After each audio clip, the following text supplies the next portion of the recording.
일단 저는 간이과세자를 탈출해야 된다라고 생각하는 사람들 중에 하나입니다. 무슨 말이냐면 간이과세자에서 일반과세자로 된다라는 건 매출이 일정 기준을 초과했다는 얘기인 거고, 즉 돈을 번다라는 얘기인 거거든요. 30만 원 내던 부가세를 600만 원 내니까 이게 세금이 너무 많이 커서 사업을 못 하겠다, 이렇게 생각을 하실 수도 있는데, 구매대행 매출 1억 정도면 실제 순이익은 사실 한 6천만 원에서 7천만 원 혹은 8천 정도로 저는 예상을 하고 있습니다. 즉 제 생각에는 부가세를 더 많이 낸다고 하더라도 일반으로 전환되도록 노력하셔야 되는 거, 그거 일단 말씀드리고 싶고, 하는 게 굉장히 중요합니다. 매출이 이상 넘어가게 되면 법인 전환을 고려해 보시면 좋을 것 같고요. 놀랍게도 고생하는 거는 세무사 사무실입니다.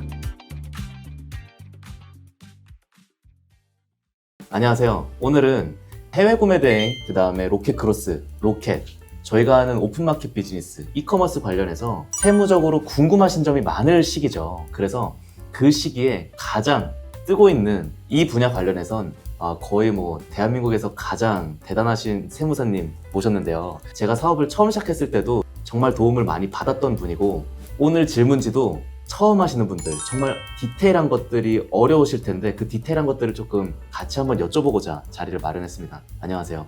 안녕하세요. 반갑습니다. 저는 전자상거래를 전문으로 하고 있는 태승 세무회계 대표 세무사 이승택 세무사라고 합니다. 반갑습니다. 지금 1월 달이잖아요. 1월 달에는 이제 부가가치세 시즌인데, 구매대행 셀러들이 부가세 신고 시에 가장 많이 실수하는 포인트가 어떤 게 있을까요? 일단 구매대행 하시는 분들 초기에 시작하시면은 사실은 대부분 세금 신고도 직접 해야지라고 생각을 많이 하시고, 요즘에 보시면은 블로그라든가 유튜브 이런 걸 통해 가지고 부가세, 홈택스에서 신고하는 방법에 대해서 많이 교육을 받고, 그 다음에 직접 신고하시는 분들이 많이 있습니다. 근데 다행인 건 뭐냐면 홈택스가 많이 개선되고 많이 예전과 다르게 좀 편하게 접근할 수 있는 UI 시스템이 되다 보니까 혼자 셀프로 신고하시는 것도 나쁘진 않습니다. 근데 가장 많이 실수하시는 부분이 뭐냐면은 바로 구매대행 같은 경우에는 세금 신고에 대한 특수성, 그게 한 가지 있는데요. 즉 매출 같은 경우가 총액법 기준이 아닌 거고, 이게 순액법 기준으로 접근을 하다 보니까 실제 내가 내 매출 금액을 산정해서 내가 수기로 입력하고 세금 신고를 진행하는 부분이 있는 건데, 판매 수수료 요 측정하는 과정이 굉장히 좀 제각각이기도 하고, 또 엑셀에 함수가 오류 걸리기도 하고, 또 방법을 잘 모르기도 해가지고 이 매출에 대해서 좀 누락되거나 과다한 매출로 신고하는 경우가 종종 있습니다. 그래서 부가세 신고할 때 이 매출 잡는 거, 요거를 가장 중점적으로 생각을 해주시면 좋을 것 같습니다. 구매대행 매출에서는 이게 부가세가 과세 대상이 어느 정도인지, 그게 수수료의 개념인 건지 도소매의 개념인 건지, 이걸 사실 많이 헷갈려 하시잖아요. 맞습니다. 아까 말씀하셨던 것 중에 총액법인지 순액법인지 요 부분 관련해서 한번 디테일하게 말씀해 주실 수 있나요? 일단 구매대행은 저희가 세법적 용어로 총액법이냐 순액법이냐 이렇게 나눠지고 있는데, 구매대행은 철저히 순액법입니다. 즉 쉽게 말하면은 나는 물건을 직접 사서 파는 개념이 아니고, 실제 내가 고객 부탁을 받고 내가 물건을 대신 사다 주는 역할만 하고 있는 거예요. 사실 원래는 구매대행 업종 코드도 없었습니다. 구매대행 업자들이 많아지면서 실제 국세청에서도 구매대행에 따른 업종 코드를 새롭게 만들어줬어요. 근데 한 가지 의아한 건, 이 구매대행은 사실은 도소매는 전 아니라고 생각을 드는데, 도소매 범주 안에 지금 들어온 거 맞거든요. 근데 중요한 건 이 순액법으로 신고하는 거 맞다, 요걸 좀 생각 좀 해두시면 될 것 같고, 그 다음에 이 구매대행 같은 경우에는 많은 셀러분들이 좀 불안해하세요. 왜냐면 이렇게 매출을 잡아서 신고해도 되는 거야? 라고 많이들 불안해하시는데, 중요한 건 걱정하실 필요가 없습니다. 왜 걱정하실 필요가 없냐 하면, 이 국세청 블로그가 따로 있어요. 거기 들어가서 해외 직구 대행업이라고 검색을 하면 친절하게 거기에 세금 신고는 이렇게 하는 거고 매출은 이렇게 산출하는 거야 라고 정말 친절하게 안내가 되어 있습니다. 무슨 말이냐? 국세청이 정확하게 얘기한 정답지란 뜻이거든요. 그래서 거기 한번 보시고 나서 파악해 보시면 될 것 같고, 아무튼 다시 돌아와가지고 부가가치세 신고할 때 매출 잡는 방법에 대해 설명을 드릴 건데, 쉽게 말하면 더하기 빼기라고 생각을 하시면 될 것 같습니다. 그래서 더하기는 뭐냐면 내가 벌어들인 돈, 빼기는 뭐냐면 내가 쓴 돈. 쉽게 말해 내가 벌어들인 돈은 고객이 내 물건 사가지고 결제한 돈, 그 다음에 고객이 내 물건 사면서 유료 배송 발생된 거 이런 것들은 내가 정산받아서 들어오는 돈이기 때문에 더하기인 거고, 마이너스는 뭐냐면 실제 그 물건을 사면서 소비된 돈, 카드로 지출한 거, 또 배대지, 기타 관부가세 이런 것들의 합입니다. 즉 더하기에서 빼기를 빼면 나머지 금액이 나오는데 그게 바로 순액인 거고, 그게 바로 구매대행 매출이라고 볼 수 있습니다. 감사합니다. 그러면 결론적으로는 내가 벌어들인 최종 순수익이 내가 신고할 금액이다, 내 매출이다 라는 말씀이신 거죠?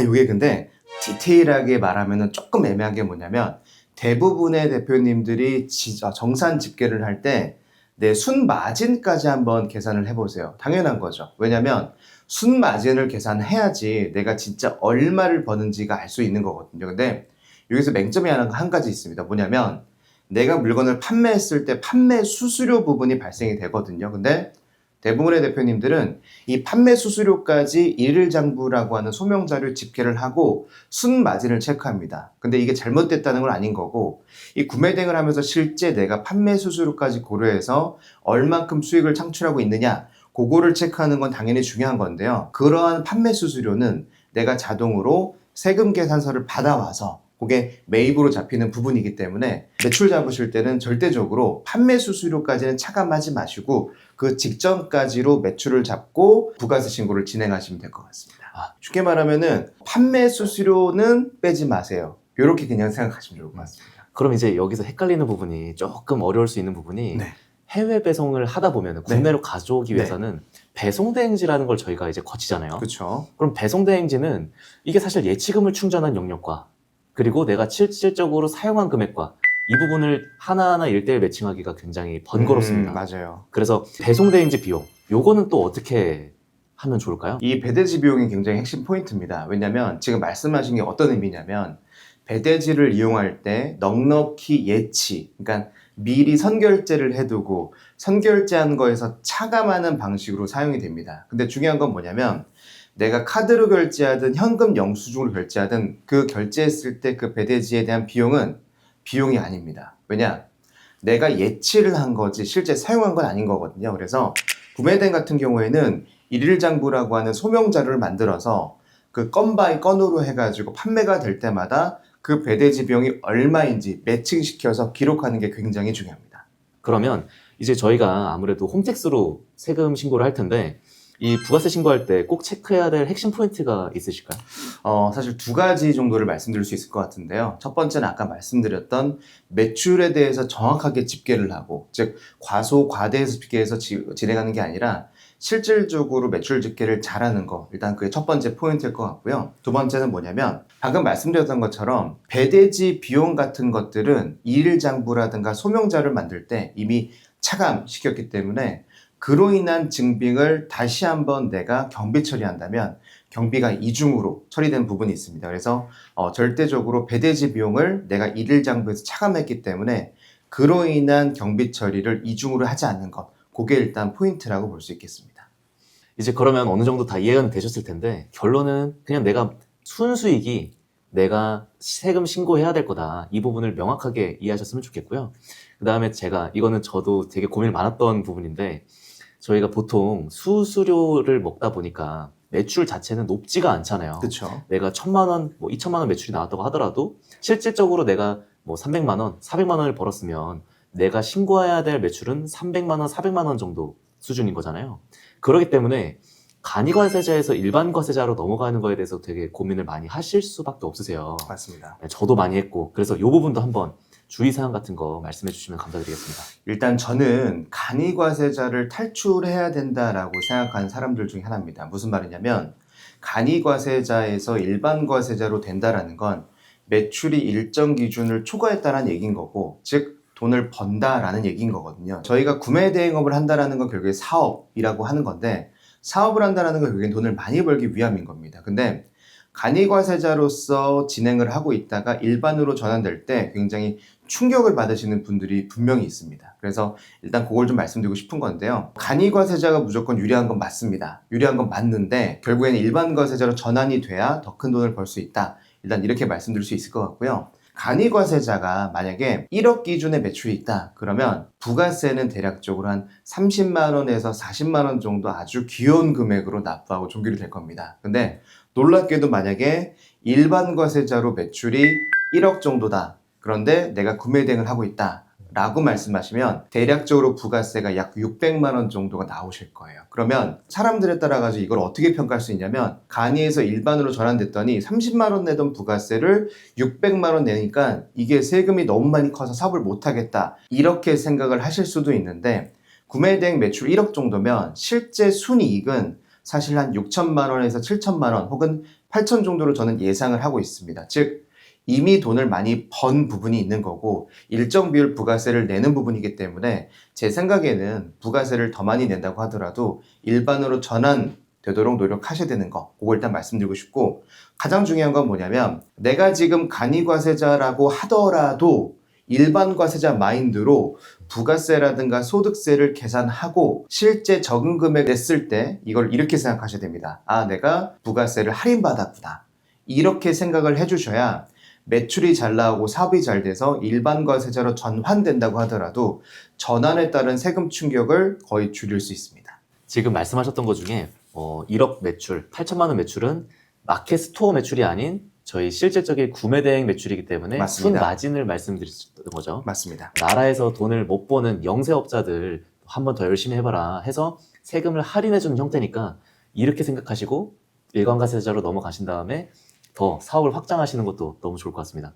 그러면 이제 일반과세자에 대해서 큰 혜택을 받을 수밖에 없는 로켓 그로스로 넘어가면 좋을 것 같은데요. 해외 구매 대행과 로켓 그로스 이 차이점 한번 말씀해 주시겠어요? 일단은 그로스부터 얘기하면 좋을 것 같아요. 사실 그로스는 제가 말씀드리기로는 구 그로스가 있고 신 그로스가 있습니다. 그래서 구 그로스는 제 생각에는 조금 시행착오가 좀 많았던 것 같아요. 그때 당시 어떤 일이 있었냐면 그로스가 로켓처럼 세금 계산서 발행 방식으로 되다 보니까 발행됐다 취소됐다 발행됐다 취소됐다 이런 부분이 굉장히 많았습니다. 그래서 고객들로 하여금 셀러분들로 하여금 도대체 내 매출이 얼마인 건지를 솔직히 인지하기가 좀 어려웠어요. 그래서 많은 시행착오 끝에 그 쿠팡 윙처럼 그냥 셀러분 입장에서 카드 매출, 현금 영수증 매출, 기타 매출 이렇게 집계되는 방식으로 변화가 됐고요. 즉 결론적으로는 지금 그로스는 쿠팡 윙 매출과 동일하게 집계가 된다 이렇게 말씀드릴 수 있을 것 같고요. 그 다음에 로켓 같은 경우에는 철저하게 내 매출이 세금 계산서로 잡힙니다. 즉 세금 계산서로 잡힌다는 얘기는 나도 사업자고 쿠팡도 사업자고 사업자끼리 거래한다. 이런 방식으로 보시면 될 것 같고요. 그 다음에 아까 설명드렸지만 구매 대행 같은 경우에는 지금 말씀드렸던 로켓과 그로스는 총액법 기준으로 접근을 하는데 지금처럼 구매 대행은 순액법이기 때문에 소위 말해서 내가 얼만큼 이익을 창출했는지 그게 매출로 잡힌다라고 보시면 될 것 같습니다.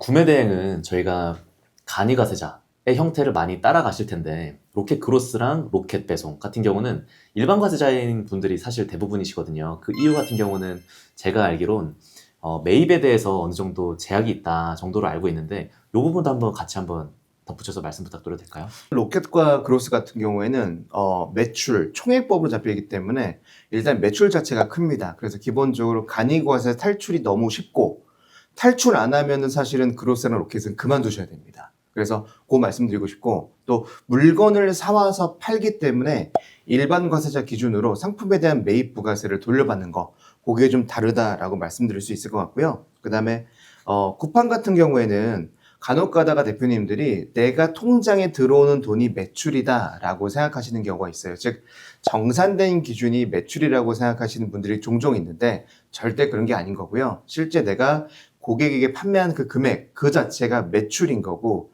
내가 정산받는 건 뭐냐면 거기서 내가 광고 선전비 나가고 판매 수수료 나가는 거 빼고 나머지만 정산받는 거기 때문에 지금 말씀드렸던 판매 수수료와 광고 선전비는 별도 세금 계산서로서 매입으로 잡히는 부분이라는 거 그거를 조금 차이를 두셨으면 좋겠습니다. 왜냐면 처음에 구매 대행으로 시작해가지고 로켓으로 그로스로 이렇게 확대되시는 분들이 이 부분에 대해서 조금 헷갈려 하시는 분들이 있어가지고 조심스럽게 설명드려봤습니다. 그러면 쿠팡 정산 금액으로는 신고하는 게 아니고 어쨌든 총 매출 기준으로 신고를 해야 된다라는 말씀이신 거죠? 네, 맞습니다. 감사합니다. 그러면 이제 쿠팡 수수료와 물류비, 광고비 어디까지 혹시 비용 처리가 가능할까요?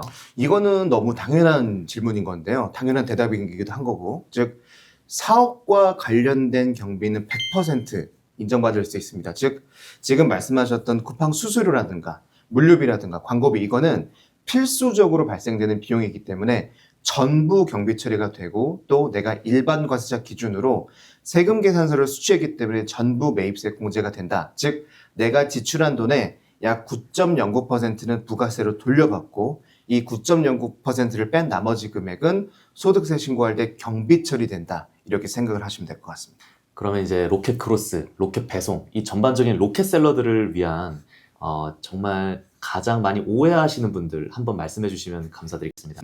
요걸 좀 말씀드리면은 생각보다 로켓 하시는 분들이 나는 세금 구조가 심플해라고 생각하시는 경우가 많습니다. 무슨 말이냐면 단순하게 매출이 세금 계산서로만 집계가 되기 때문에 이 세금 처리에 대해서 그냥 편하게 해도 돼, 그냥 내가 직접 해도 돼, 이런 사건들이 종종 발생되는데요. 문제는 뭐냐면 이 매출이 크다 보니까 세금 계산서 한 장만 누락이 돼도 이게 과소 매출로 잡힐 수 있는 부분인 거고 이로 인한 가산세는 어마무시할 겁니다. 또 세금 계산서 합계표라는 것을 제대로 제출하지 못했을 때는 발생될 수 있는 여러 가지 좀 아쉬운 점들이 있기 때문에 이 단순하게 로켓은 세금 구조가 단순하다라기보다는 매출 자체가 큰 사업체로 운영하시는 거기 때문에 오히려 꼼꼼하게 정리를 좀 해주시면 좋다. 일단 이렇게 말씀드릴 수 있을 것 같고요. 그 다음에 아까 조심스럽게 말씀드렸지만 쿠팡 로켓은 놀랍게도 대부분의 대표님들이 전자상거래 소매업으로 사업자 등록을 하고 사업을 진행하고 계십니다. 근데 중요한 건 뭐냐? 로켓도 즉 쿠팡도 사업자고 나도 사업자입니다. 즉 B2B 거래로 볼 수 있는 여지가 상당히 높다인데요. 중요한 건 뭐냐면 로켓은 제 판단은 사실 도매로 판단이 되는데 전자상거래 소매업으로 사업자 등록을 하고 또 놀랍게도 청년 창업 중소기업 세 감면을 적용받으시는 경우가 종종 있습니다. 그래서 제가 항상 고객분들한테 말씀드릴 수 있는 거는 대표님, 해당 부분은 사실 B2B 거래이기 때문에 전자상거래 소매업으로 보지 않을 가능성이 상당히 높습니다. 그렇기 때문에 해당 부분도 염두해가지고 창업 감면을 적용시켰으면 좋겠습니다. 라고는 말씀드리고 있습니다. 감사합니다. 그럼 저희가 이제 부가세 신고 기간이 지금 1월이라서 1월 달에 말씀드렸는데 어쨌든 이 부가세라는 게 뭐 1분기, 2분기를 거쳐가지고 이 신고했던 금액을 5월 달 또는 6월 달에 저희가 종합소득세라는 형태로 다시 한번 얼만큼 벌었어를 가지고 세금을 한번 더 내게 되잖아요. 이 종소세에 대해서 한번 말씀해 주시면 너무 감사드리고 그 다음에 제가 궁금한 거는 왜 매출이 늘면은 왜 돈을 많이 벌면 왜 세금 내야 되는 게 더 가팔라지는 걸까요? 이게 맞습니다. 이게 대한민국 구조적인 현실인 건데요. 소위 말해서 매출이 커진다, 일반적으로 이익이 커진다라고 볼 수 있는 거고 이 이익이 커지면 당연히 세금이 커집니다. 그 이유가 뭐냐면 누진 구조라는 정책 때문인 건데요. 소위 말해서 적게 벌 때는 세금을 거의 내지 않다가 일정 규모 이상 매출이 증가되고 이익이 증가되면 세율 자체가 증가가 됩니다. 즉 단순하게 말씀드리면 적게 벌면 세율이 낮고 많이 벌면 세율이 높기 때문에 이 누진 구조로 인해서 많이 벌면 벌수록 세금을 많이 내는 구조로 변하게 됩니다. 근데 중요한 건 뭐냐면 이 영상을 보시는 분들이 대부분 이렇게 생각하실 수도 있어요. 그러면은 많이 벌어봤자 세금을 더 많이 내니까 이거 안 버는 게 좋겠는데 라고 생각하시는 분들도 분명히 있을 건데 절대 그렇진 않습니다. 무슨 말이냐? 결국 세금이라고 하는 건 내가 얼만큼 번 돈에 일정 비율을 내는 거기 때문에 당연히 많이 벌면 벌수록 세금이 커지는 건 맞으나 그 결국 세금을 내더라도 나한테 남아있는 돈은 많이 벌수록 당연히 많이 남아있게 됩니다. 그래서 그 점은 꼭 주의를 좀 해주셨으면 좋겠습니다. 요거 하나만 더 부탁드리겠습니다. 종소세를 이제 신고할 때 부가세 기준이 어떻게 되는 건지, 그러니까 처음 하시는 분들이 많이 헷갈리시는 게 종소세 할 때 한 번 더 신고해야 되나, 뭔가 내가 다시 한번 취합을 해야 되나, 이 부분도 사실 헷갈려 하시는 거거든요. 굉장히 중요한 건데요. 사실은 종소세 신고할 때 미리 준비하면 되는 점이라고 일단 말씀드릴 수 있을 것 같은데 부가세 신고라고 하는 거는 집을 만드는 걸로 비유를 좀 할 수가 있습니다. 즉 쉽게 말하면 부가세 신고는 집을 만들기 위해서 뼈대를 만든다라고 생각하시면 좋습니다. 즉 매출에 대한 뼈대와 매입에 대한 뼈대를 만드는 거예요. 근데 중요한 건 뭐냐면 부가세 신고할 때 내가 신고했던 매출과 매입을 기초 베이스로 종합소득세 신고할 때 이 뼈대에 살을 붙이는 개념으로 집을 완성시키는 거거든요. 그렇기 때문에 이 소득세 신고할 때 그냥 당연하게 내가 부가세 신고했으니까 그거로 이어가면 되겠지라고 생각하시는데 절대 안 됩니다. 왜냐면 부가세 신고는 부가세 신고인 거고 그로 인해서 소득세 신고하는 건 맞지만 만약에 부가세 신고가 잘못돼서 소득세 신고가 잘못됐다면 나중에 이거를 발견했을 때 부가세로 다시 돌아와서 부가세 수정 신고하고 소득세 수정 신고하는 아주 이중적인 불편한 절차가 생기는 거거든요. 그래서 중요한 건 뭐냐면 매월 5월 달에 세금 신고할 때 다시 한번 내가 산출한 매출이 맞는지 체크부터 확인하고 그 다음에 소득세 신고를 진행하시면 좋을 것 같습니다. 그럼 이제 종합소득세를 준비하셔야겠다는 마음이 다 드실 것 같아요. 그럼 이제 종합소득세를 준비하기 위해서 내가 미리 알고 있어야면 좋을 만한 거. 예를 들어서 뭐 팁 하나 좀 주시면 좋을 것 같습니다. 저는 알고 있는 팁 하나 뿌리자면 청첩장 이런 거 좀 준비하면 좋거든요. 좋습니다. 지금 청첩장도 좋은 포인트인 거고요. 근데 상식선에서 접근을 하셔야 돼요. 재밌는 게 뭐냐면 얼마 전에 제 고객 중에 한 분이 보험 영업하시는 분들한테 이제 청첩장 리스트를 받았다고 좋아하시는 거예요. 근데 제가 그래서 리스트를 봤더니 한 3천만 원쯤 되더라고요. 그래서 거의 30만 원씩 해가지고 3천만 원이면 100건 정도 되는 거거든요. 근데 제가 그 고객분한테 뭐 어떤 얘기를 들었냐면 대표님 상식적으로 대한민국에서 아무리 바쁜 사람도 1년이면 52주인데 매주 가도 52번인 건데 한 주에 2번씩 가는 거는 상식적으로 많이 어렵습니다. 그래서 이렇게 청첩장을 준비해 주셔도 결론적으로는 좀 써먹기는 쉽지 않을 것 같습니다. 즉 세무서에서 인정받기는 어려울 것 같습니다 라고 말씀을 드렸어요. 그래서 제가 봤을 땐 상식적인 선에서 2주에 한 번씩 꼬박꼬박 간다는 가정하에 매번 갔을 때 20만 원씩 쓴다고 하면 그래도 한 500만 원에서 600만 원 정도는 접대비로 쓸 수 있지 않을까, 그거 일단 말씀드리고 싶고요. 사실은 요즘에 돈을 버시고 집을 구입하려고 하시는 분들이 많아요. 즉 대출을 발생시키려고 하시는 분들이 많은데 중요한 건 뭐냐면 예전에는 은행에서 매출만 있으면 매출을 보고 대출을 많이 해줬습니다. 근데 요즘엔 추세가 뭐냐면 믿지 않아요. 매출은 중요하지 않고 실제 얼만큼 소득이 나왔냐가 중요한 거거든요. 즉 무슨 말이냐?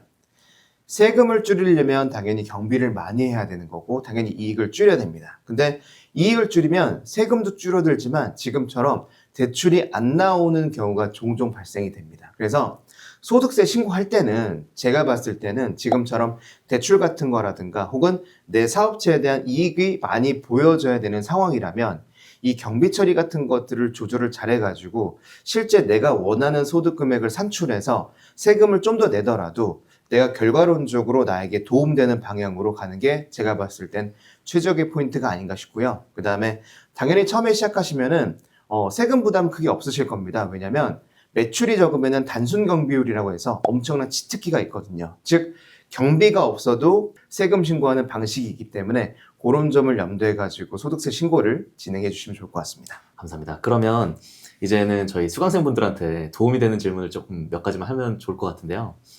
세무사님 입장에서 봤을 때 정말 많은 셀러들을 함께 하셨을 텐데 이 셀러분들은 조금 위험하셨던 것 같다. 좀 이상했던 것 같다. 이 부분 한번 특징 한번 말씀해 주실 수 있나요? 일단 조심스럽게 말씀드릴 수 있을 것 같은데요. 즉 제가 누구를 저격하거나 비난하거나 비판하는 게 아니라는 점을 일단 말씀드리고 싶고, 저도 사실 전자상거래 전문 세무사로서 거의 9년 정도 활동하고 있는 건데 정말 많은 분들을 사실 만나고 있는 상황에서 제 개인적 주관으로 말씀드려보면 첫 번째는 광고 선전비 쓰시는데 얼마나 쓰고 있는지 측정하지 않는 거, 이게 일단 굉장히 중요한 포인트입니다. 한 예로 있는데요. 제 고객 중에 한 분인 건데 그분이 한 매출이 갑자기 안 나오다가 한 10억 정도 나온 거예요. 그래서 지금 그분은 로켓이라든가 그로스에서 10억 정도 매출이 갑자기 나왔는데, 그래서 제가 한번 여쭤봤어요. 대표님 매출을 너무 많이 나와서 잘 나와가지고 굉장히 축하드립니다 라고 말씀을 드렸고, 그래서 매출 대비 광고 선전비 비율이 좀 높길래 제가 조심스럽게 한번 말씀드렸어요. 혹시 대표님 광고 선전비 매월 단위로 얼마나 쓰고 있는지 알고 계신가요? 라고 물어봤는데 너무 해맑게 몰라요 라고 하셨어요. 그래서 제가 대표님 지금까지 광고 선전비 쓰신 게 한 3억 정도 됩니다 라고 말씀을 드렸거든요. 왜냐면 저희가 일상생활을 할 때 한 3억 정도 소비를 한다라고 하면 놀랍게도 굉장히 따지고 비교해보고 분석해보고 진행을 하는데 1년이 안 되는 시기 동안 3억이라는 돈을 결국에는 광고비를 지출하는 건 맞는 거잖아요. 그러면 제가 걱정됐던 거는 최소한 광고비가 3억 정도 지출된다고 하더라도 내가 의도한 광고비 지출이면 저는 오케이입니다. 왜? 첫 해는 광고비를 많이 써가지고 마이너스가 난다고 하더라도 그럼 그 광고가 결국에는 내 브랜드 가치를 높여가지고 다음 해에는 광고비를 줄이더라도 판매가 지속적으로 증가될 수 있는 상황을 만들 수 있는 거거든요. 근데 중요한 건 최소한 내가 광고비를 썼을 때 의도했느냐 의도하지 않았느냐 또 얼마나 썼는지는 체크하시면 좋겠다라고 일단은 말씀드리고 싶고요. 두 번째는 뭐냐면 본인이 판매하고 있는 효자 상품이 분명히 있을 거예요. 즉 모든 상품이 동등하게 다 잘 되진 않습니다. 그러면 효자 상품이 있으면 철저하게 효자 상품의 손익 분석을 해주셔야 돼요. 대략적으로 얼만큼 벌겠지 보다는 본인의 대표 상품에 대한 손익 분석을 해주셔야 됩니다. 즉 손익 분석이 제대로 돼야지 이거를 몇 개 팔았을 때 내가 얼마나 버는지를 직관적으로 판단할 수 있고 또 대표 상품, 효자 상품이 잘 팔릴 수 있도록 집중할 수 있는 거거든요. 즉 내가 업로드한 모든 상품이 잘 팔린다 그렇게 보진 않고요. 제가 지금 말씀드렸던 것처럼 내가 가장 많이 팔리고 있는 효자 상품을 스스로 아는 거 굉장히 중요하다라고 말씀드릴 수 있고 마지막으로 굉장히 중요한 건데요. 매출이 오르면 왜 오르는지 분석을 제발 해주시고요. 매출이 떨어지면 왜 떨어지는지에 대한 분석을 정확하게 해주셔야 돼요. 이게 굉장히 중요한 건데 그냥 매출만 증가되면 좋은 거 아니야 라고 생각하시는 분들이 굉장히 많으신데 주의해 주셔야 됩니다. 매출이 올랐을 때 왜 올랐는지 분석을 해야 매출이 떨어졌을 때는 왜 떨어졌는지 알 수 있는 거고 매출이 떨어졌을 때는 어떤 장치를 통해 가지고 어떤 전환을 통해서 매출을 증대할 수 있는지 굉장히 중요한 포인트인 것 같습니다. 그래서 광고 선전비 체크해 주시고 효자 상품 손익 분석해 주시고 매출이 증가됐으면 왜 증가됐는지 분석해 주시고 반대로 감소했으면 왜 감소했는지 분석해 주시는 게 굉장히 중요한 포인트인 것 같습니다. 즉 반대로 얘기하면 이 세 가지를 안 하시는 분들은 조금 위험하다라고 말씀드릴 수 있을 것 같습니다. 감사합니다. 그리고 저희가 지금 로켓 관련해서 많이 디테일하게 말씀해 주셨는데요. 로켓 관련해서는 저희가 아무래도 간이 가세자보다 일반 가세자가 더 유리한 부분이 많기 때문에 간이 가세자로 해외 구매 대행업 그리고 일반 가세자로 로켓 크로스나 로켓 배송을 하고 싶으신 분들이 사실 많은 셀러분들이 많이 고민을 하세요. 그 전환을 고려하는 시점은 대략 어느 정도로 잡으면 좋을까요? 요것도 지금 정말 많이 듣는 질문 중에 하나인 건데요. 그래서 요거 같은 경우에 사실 저도 궁금하더라고요. 왜냐면 세무사로서 얼마 되면 법인 전환하세요라는 기준이 대표님들마다 다 다르기 때문에 또 각자 처한 사항이 다르기 때문에 제가 뭐라고 말씀드리기가 굉장히 어려운 부분이더라고요. 그래서 제가 한 번은 주말에 출근해가지고 이걸 한번 만들어 본 적이 있어요. 즉 무슨 말이냐면 소득세와 법인세와 4대 보험을 고려해가지고 최적의 포인트가 과연 어딜까라고 한번 고민해 본 적이 있는데 제가 산출한 정답은 매출은 아니었습니다. 즉 매출은 아무짝에 쓸모가 없었고 다만 매출이 15억 이상 넘어가게 되면 도소매 기준으로 성실신고 대상자로 분류되기 때문에 그때는 한번 매출 기준으로서 법인 전환을 고려해 보시면 좋을 것 같고요. 실제 제가 포인트로 잡은 건 바로 실제 이익이 한 6천에서 7천만 원, 적게는 5천만 원만 넘어가도 놀랍게도 법인으로 사업을 진행하는 게 유리하더라고요. 즉 단순하게 소득세와 법인세 따졌을 때는 누가 봐도 법인세가 유리한 건데 여기서 한 걸음 더 나아가서 개인에 발생되는 이익에 4대 보험까지 계산을 해본다면 실질적으로 이익 기준이 5천에서 6천, 7천 정도 되시는 분들이면 법인으로 전환했을 때 전체적인 4대 보험 포함한 이 세금들이 훨씬 더 유리하다라고 말씀드릴 수 있을 것 같습니다. 오늘 사실 제가 준비해오는 질문들이 몇 가지 되지 않았지만 너무 풍부하게 말씀해 주셔서 너무 감사드립니다. 네, 감사합니다. 제가 질문 중에 몇 가지 하나 궁금한 사항이 있었는데요. 네. 저희가 법인 같은 경우는 처음 하시는 분들은 법인 하면은 되게 어마어마한 사업체 같고 맞아요. 뭔가 나랑은 거리가 멀게 느껴지고 이런 분들도 많으시고 그리고 내가 주식을 100%를 가지고 있는 단독 주주다 보니까 이게 내 통장처럼 느껴지시는 분들도 상당히 많으실 거라고 생각이 들어요. 그래서 그 법인 관련해서 또 주의점 한번 디테일하게 한번 말씀해 주시겠어요? 요거에 대한 대답도 사실은 굉장히 심플할 수가 있는 건데요. 무슨 말이냐면 원래 개인 사업자도 원칙적으로 법인처럼 운영하시는 게 맞아요. 무슨 말이냐?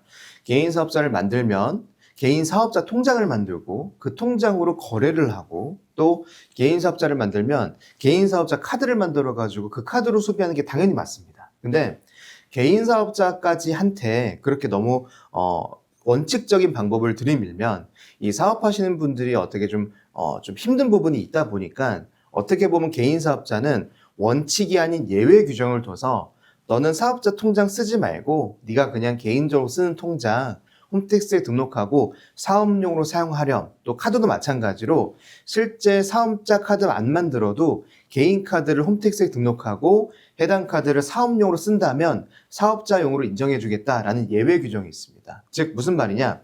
개인 사업자 하든 법인 사업자 하든 똑같이 법인 사업자도 법인 통장 쓰고 법인 카드 쓰고 또 법인 통장에서 돈이 들어오고 나가는 그런 과정들이 있기 때문에 실질적으로 법인에 대해서 굉장히 두려움을 느끼고 걱정하시는 분들이 많겠지만 놀랍게도 고생하는 거는 세무사 사무실입니다. 즉 무슨 말이냐?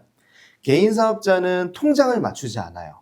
하지만 법인 사업자는 실제 회계 처리와 통장에 대해서 매칭을 합니다. 그게 굉장히 노가다 작업인 거고 시간이 많이 걸리는 건데 대표님들이 하는 게 아니라 원래 세무사 사무실에서 합니다. 즉 대표님들은 법인으로 간다고 하더라도 당연히 매출로 인해서 정산받을 대금은 법인 통장으로 받고 또 돈 쓸 일 있으면 법인 통장에서 나가고 또 법인카드 사용해서 법인카드 대금이 법인 통장에서 빠져나가게끔 또 한 가지 차이점은 개인 사업자는 남는 건 다 내 거라는 방식이 있기 때문에 대표자에 대한 인건비 처리가 안 되지만 법인 같은 경우에는 대표자가 인건비로 가져가는 돈도 실질적으로 추가 경비가 잡혀가지고 법인세를 줄일 수 있다는 거. 그걸 일단 말씀드리고 또 법인 같은 경우에는 주주로서 참여하는 부분이 있기 때문에 또 법인이 이익이 남으면 배당으로 가져갈 수도 있습니다. 또 당연히 법인카드 사용하시겠죠. 법인으로 간다고 해서 달라지느냐, 추가되느냐, 그게 아닌 거고요. 개인 사업자, 법인 사업자 똑같았는데 개인 사업자는 조금 더 부드럽게 사업할 수 있도록 예외 규정을 둔 것이다. 일단 이렇게 말씀드릴 수 있을 것 같고 지금 이 영상을 보시는 개인 사업자, 법인 사업자분들 모두 요거는 좀 기억해 두세요. 당연히 돈을 벌면 사업자 통장으로 들어와야 되는 거고 당연히 돈을 쓰면 사업자 통장에서 나가는 겁니다. 이것만 기억해 두시면은 개인이냐 법인이냐 차이점이 없다라고 판단하실 수 있을 것 같고요. 법인으로 전환되는 과정에 있어가지고 절대 어떠한 두려움도 없으실 것 같습니다. 또 법인 설립 요즘에 세무사님들이 다 해주는 부분이 있기 때문에 설립하는 것도 그렇게 어려워하지 않으셔도 될 것 같습니다. 감사합니다. 그러면 이 영상을 보시는 많은 대표님들은 야 이제 이 정도까지 내가 알았으면 내가 더 이상 세무기장 맡길 필요 없다 하실 수 있는데 저는 사실 전문가의 영역은 따로 있는 것 같아요. 그래서 이 영상을 들으시고 만약에 매출이 2,500만 원 미만이다 하시면 뭐 얼마든지 직접 하셔도 됩니다. 그죠? 맞아요. 근데 만약에 2,500만 원이 넘어간다. 이 매출이라는 거는 순수익 말씀드리는 거예요. 그래서 2,500만 원이 넘어간다 하시면 그거는 그때는 한번 진지하게 세무 상담을 한번 고민해 보셔라 라고 한번 말씀드리고 그리고 지금은 부가세 기간이기 때문에 부가세에 관한 내용을 먼저 앞순에 배치해서 그리고 여러 가지 제가 셀러 입장에서 궁금했던 점을 같이 한번 나눠봤는데요. 5월에는 저희가 한번 또 세무사님 또 모셔가지고 디테일하게 한번 말씀드리면 좋을 것 같고 저는 그러면 다음 영상에 뵙겠습니다. 세무사님께서 마지막 멘트 한번 부탁드리겠습니다. 일단 마지막으로 드리고 싶은 얘기는 뭐냐면 대표님들의 하시는 일에 대해서 한번 생각을 해보시면 좋을 것 같습니다. 1인 셀러로서 모든 걸 다 내가 하는 게 아니라 대표님들은 밖에서 돈을 많이 벌어오시면 됩니다. 저 같은 세무사들이 그 돈을 확실하게 아껴드리겠습니다. 감사합니다.